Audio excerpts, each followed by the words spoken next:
e é muito bom estar aqui. Olá, senhora Olá, Vivi. e parece que a gente já se conhece.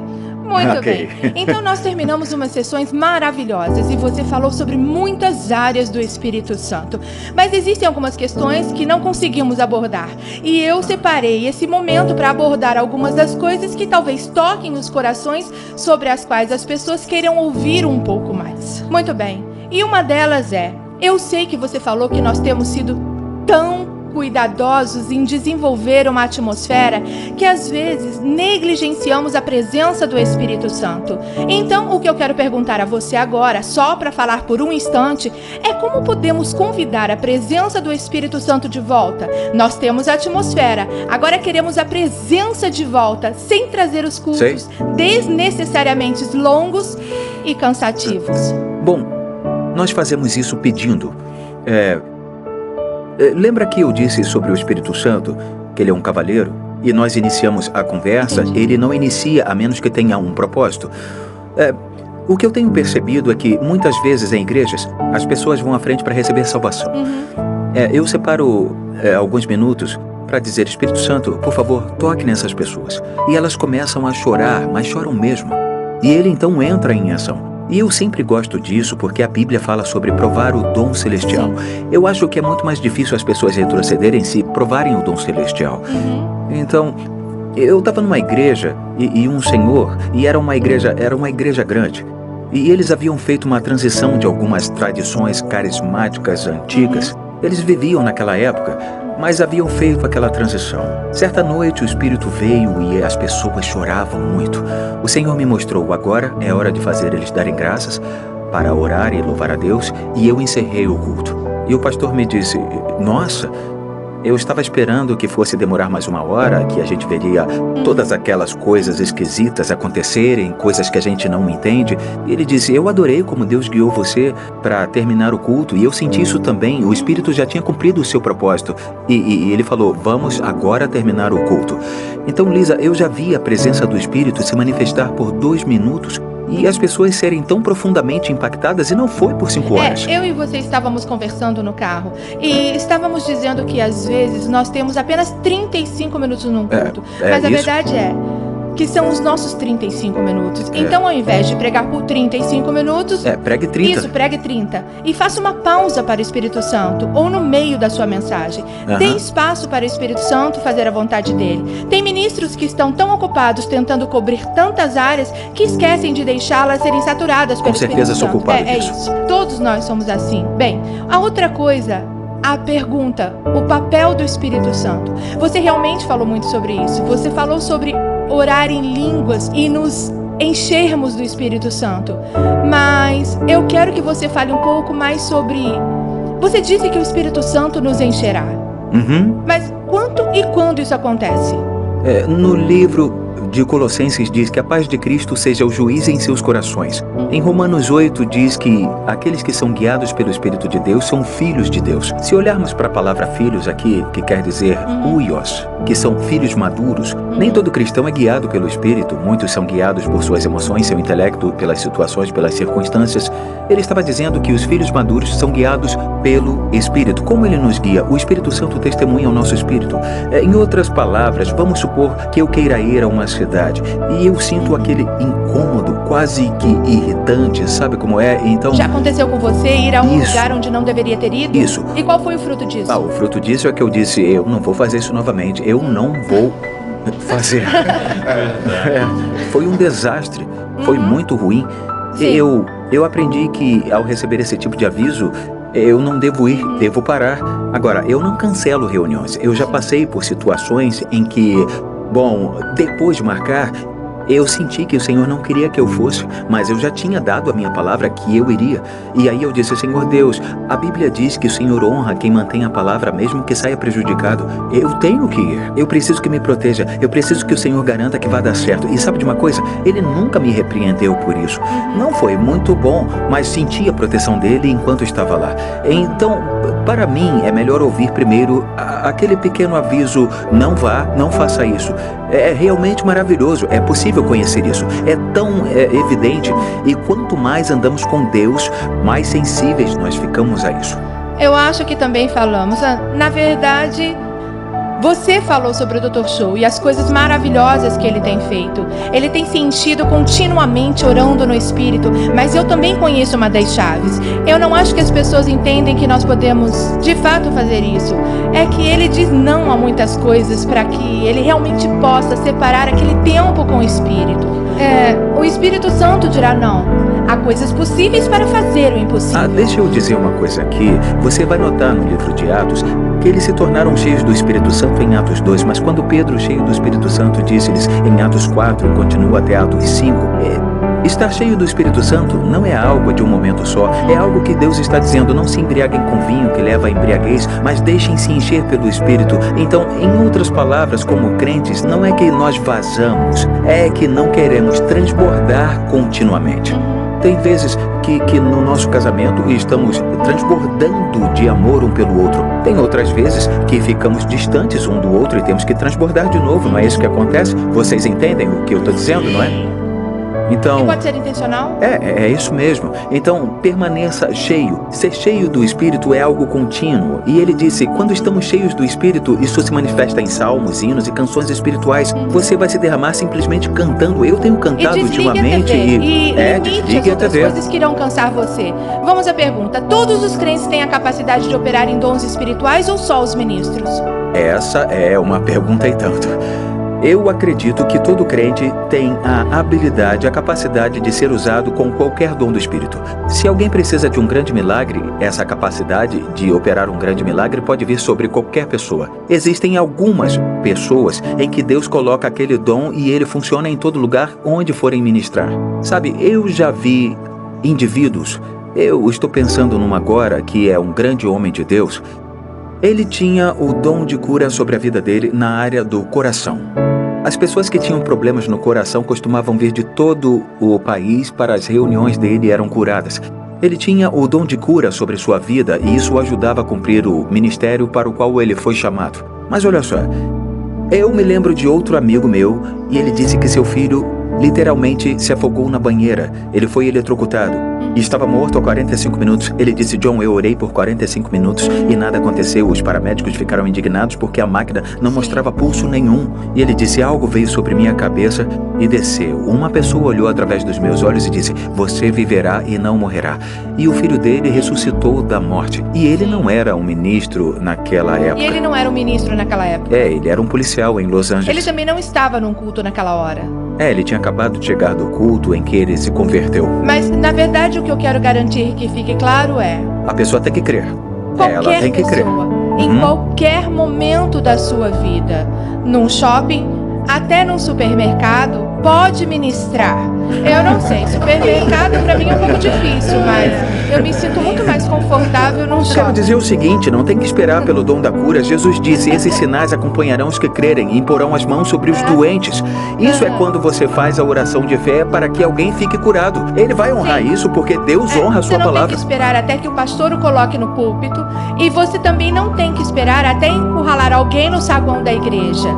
Você de fato pode levar o poder de Deus, as promessas de Deus para o seu dia a dia. E se você sentir guiado pelo Espírito para conversar com alguém, ou tocar alguém, ou orar por alguém, ou ser generoso com alguém, talvez devêssemos simplesmente começar sendo generosos. Bom, esse é um dos dons.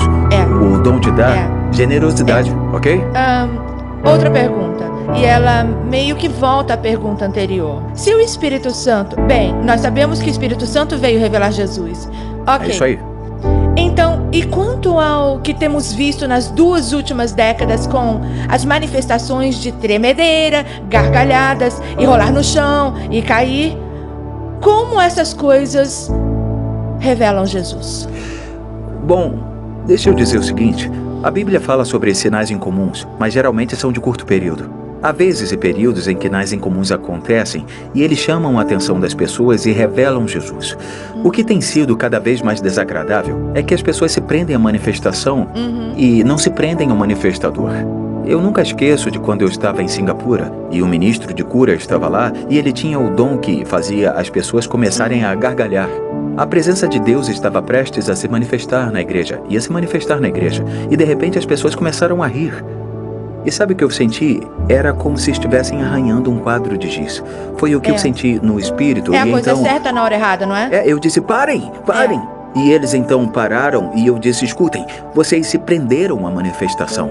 Sim. Não seguiram o Espírito de Deus. Não era isso que ele ia fazer aqui. Ele ia tocar pessoas profundamente no temor do Senhor. Sim. E eu disse, olha só, eu tenho esperança que o Espírito de Deus retorne e consiga ministrar. E eu pedi que todos orassem e o Espírito de Deus veio. As pessoas começaram a chorar por toda a igreja. O que acontece nessas situações é que as manifestações são desagradáveis. É como se as pessoas começassem a se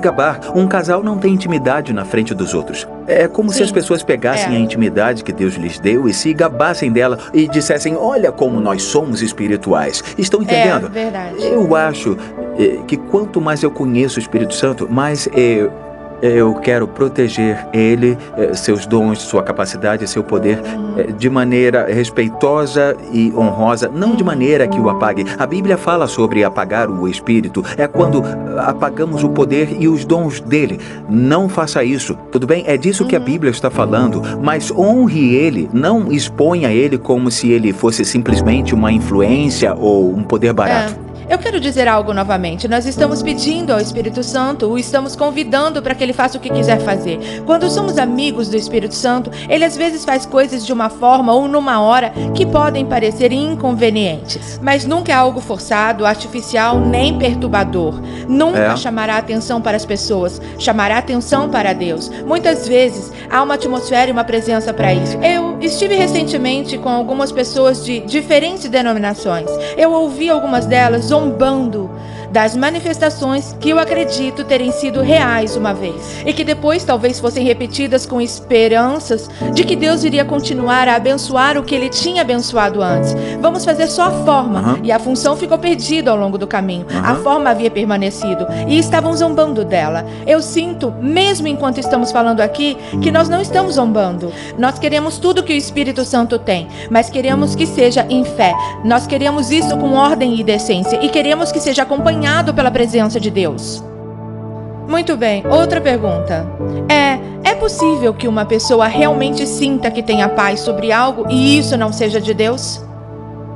Se é possível você ter paz fora de Deus. Sim, com certeza. Se você ler Ezequiel 14, Deus fala sobre o povo que vai até ele com ídolos em seus corações. Então, o que é um ídolo? No Novo Testamento, a idolatria é cobiça. É quando você cobiça ou deseja alguma coisa. O povo em Ezequiel chegava a ir até um profeta e dizer, por favor, ore por mim e me fale uma palavra de Deus. E Deus disse, responderei a ele conforme sua idolatria. Quando vou para a presença de Deus e peço alguma coisa, eu tenho que me certificar de que o meu coração está neutro. Houve vezes na minha vida em que eu não fiz isso. Então, eu tinha uma paz que não vinha de Deus e isso me causou muita tristeza. Então, em outras palavras, se você está orando sobre a pessoa com quem você vai casar, por exemplo, eu e a Lisa, no início do nosso namoro, nós oramos bastante, chegamos a orar, nós chegamos a orar até por 30 dias. Não alimentamos os pobres em teu nome. Não visitamos os que estão na prisão em teu nome. Porque as pessoas que fazem esse tipo de coisa, elas cultivam fruto. Então, quando cultivamos o fruto, é quase uma coisa segura para terminar bem a corrida até o final. Porque quando tudo isso começou para mim, por isso que eu acho que é uma boa pergunta, eu trabalhava numa igreja muito grande. Eu trabalhava muito na igreja, era uma das mais conhecidas no mundo. Iam muitos pregadores conhecidos e outros menos conhecidos, e tinham muitos ministérios nessa igreja também. O que eu vi lá é que parecia que alguns pregadores traziam Jesus com eles. Eles pregavam e parecia que Jesus tinha levantado e pregado. E eu dizia, nossa. E depois havia outros que vinham e eu pensava, o que aconteceu comigo? Por que eu me sinto sujo? Por que a conversa deles é tão lasciva? Depois subiam na plataforma e as pessoas eram curadas. E eu ficava lá sentado e pensava, Deus, eu não entendo isso. O que é que está acontecendo? Como ele pode agir daquela forma comigo no carro e depois subir na plataforma e as pessoas serem curadas? E eram verdadeiramente curadas. Não eram falsas curas, eram de verdade. Ora, era o poder do Espírito Santo. Aí Deus me mostrou que Judas expulsava demônios, curava enfermos, fazia milagres, mas Judas está no inferno. Balaão profetizava, mas ele está no inferno. É isso. Mas ele não acabou bem, não sei onde ele está, não quero dizer isso. Mas foi aí que Deus falou. A unção de Deus, os dons de Deus na vida de alguém não é necessariamente a aprovação de Deus. Você conhecerá alguém pelos seus frutos, ok? Você conhecerá alguém pelos frutos. Muito bem, então você falou sobre ser guiado por aquele sentimento de paz e não se sentir bem acerca de alguma coisa. Falamos sobre a testemunha, falamos sobre a intuição, falamos sobre simplesmente orar, mas você pode falar sobre outras formas, como podemos ser guiados pelo Espírito, que Deus realmente fala com alguém, porque nós sabemos que não é sempre uma voz audível. E recentemente eu ouvi uma contestação de que Deus fala com as pessoas, literalmente, mas só através da Bíblia. E você? Você acredita que Deus fala e que fala somente através da sua palavra? E se você pudesse nos explicar isso melhor, porque nós temos uma geração que pensa que Deus não fala mais. Primeiramente, Paulo disse aos crentes que eram levados pelos ídolos mudos.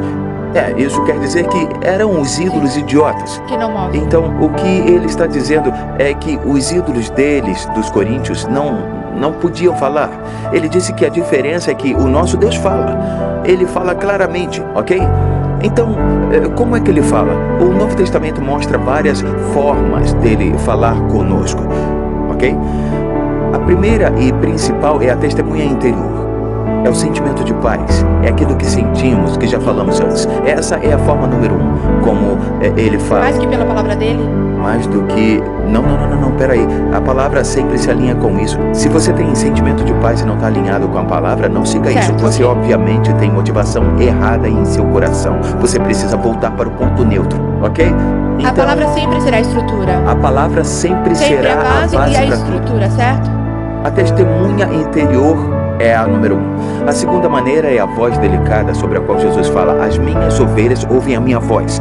Ok? O Espírito de Deus fala o que ele ouve. Ele está falando o que Jesus está dizendo. Agora eu vou dizer o seguinte: algumas pessoas estão em muitos problemas porque começam a escutar algumas vozes. O problema é a testemunha interior. Havia um incômodo e não tinha nenhuma testemunha. Toda vez que eu escutei a voz de Deus, a testemunha acompanhou e ela se alinhou à palavra de Deus. Ou seja, estamos construindo uma base aqui: palavra, testemunha, voz. Então, se você tem a voz, mas não tem testemunha, não ouça a voz. Eu já estive em reuniões, pessoas profetizaram para mim, sem presença nem testemunha interior. Eu coloquei a profecia na prateleira, ok? Eu não podia acreditar. Eu confesso que eu também já fiz isso. A próxima maneira da qual o Novo Testamento fala é através de sonhos, ok? Nós vemos Paulo tendo um sonho, um homem da Macedônia dizendo: por favor, venha nos ajudar. Era o Espírito Santo mostrando a Paulo que ele tinha que ir à Macedônia. Ele tentou ir a Bitínia, o Espírito não deixou. Ele tentou ir a outro lugar, o Espírito não deixou. Ele teve um sonho com um homem da Macedônia dizendo: por favor, venha nos ajudar. Isso são sonhos. Deus às vezes fala com algumas pessoas através de sonhos e não fala com outras. Eu sei que essa é a forma muito poderosa como Deus fala com minha esposa, através de sonhos. E comigo é um pouco mais raro, mas às vezes acontece. Comigo acontece mais com a voz mansa e delicada. A próxima maneira que a Bíblia cita é a visão.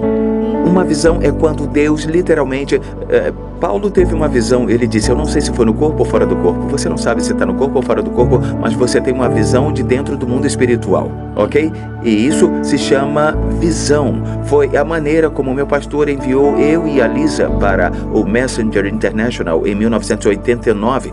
Ele chegou e disse: senhores, eu tive uma visão ontem à noite, foi como se eu estivesse assistindo na tela de uma TV. Eu vi um de vocês como pastor, você não será pastor na nossa equipe, vai viajar por todos os lugares e será uma bênção para o corpo de Cristo. E é você, John Bevere.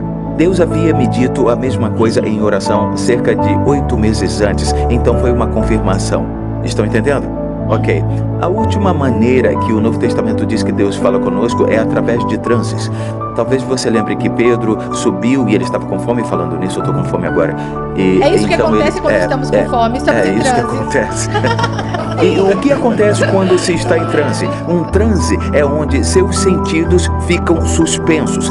A diferença entre transe e visão É que numa visão, os seus sentidos ficam intactos. Numa visão, você pode se mover. Quando Paulo subiu ao céu, quando João subiu ao céu, eles se moveram lá. Em transe, os seus sentidos ficam suspensos e você vê algo e apenas ouve a voz de Deus. Levante-se, Pedro, mate e coma, não é? Eu conheço pessoas que já entraram em transe e eu não vou tomar muito tempo com isso porque já estamos acabando, não é? Agora, alguém me disse, mas e quanto a lã? A lã é do Antigo Testamento. Você tem que pegar tudo do Antigo Testamento e passá-lo pela cruz. A cruz irá deixar em paz ou revisar ou deletar. Então eu levo a lã até a cruz e a cruz a deleta. Pois a Bíblia diz todos os que são guiados pelo Espírito de Deus e não todos os que são guiados pela lã. Temos que lembrar que as pessoas no Antigo Testamento não tinham o Espírito de Deus habitando dentro delas. Então elas diziam, Deus, o Senhor tem que falar comigo através da lã. Eu, particularmente, não encorajo a lã os crentes do Novo Testamento. Eu creio que não tem problema, mas você tem que se certificar de que você está sendo guiado, acima de tudo, pela palavra de Deus e pela testemunha interior. Porque a lã está na esfera física e você não pode confiar na esfera física. Nós somos chamados para viver no Espírito e andar no Espírito. Na verdade, eu quero complementar o que você disse sobre a esfera física. E todas essas foram respostas de acordo com a esfera espiritual. E depois nós temos um mandamento muito claro. Se vocês virem um irmão em necessidade, não fechem o coração. Então não precisamos de uma voz do céu. Só precisamos ver uma necessidade ou ouvir sobre uma necessidade. Quando nós ouvimos o que estava acontecendo com os livros, que as pessoas estavam arrancando as páginas e as memorizando, nós dissemos, como podemos fechar os nossos corações? Não podemos. Não vimos aquilo, mas ouvimos sobre aquilo. Nós dissemos, nós iremos Temos que levar essas mensagens aos pastores. Quando eu ouvi sobre o tráfico de meninas, Deus não falou comigo na sala da diretoria, mas falou a Lisa, temos que ajudar. Eu li isso numa revista. Eu vi isso quando eu estava lá. Então algumas pessoas estão procurando por um sinal, ou um transe, ou um sonho, uma visão. Enquanto a Bíblia diz, se vocês virem um irmão, e nós começamos com o nosso irmão em necessidade. Começamos com os cristãos em necessidade. Começamos com as pessoas que podemos ver, as que podemos tocar, cujas vozes podemos ouvir. Não podemos fechar nossos corações. Toda vez que respondemos ao que vemos na esfera natural, Deus confia em nós mais e mais na esfera espiritual.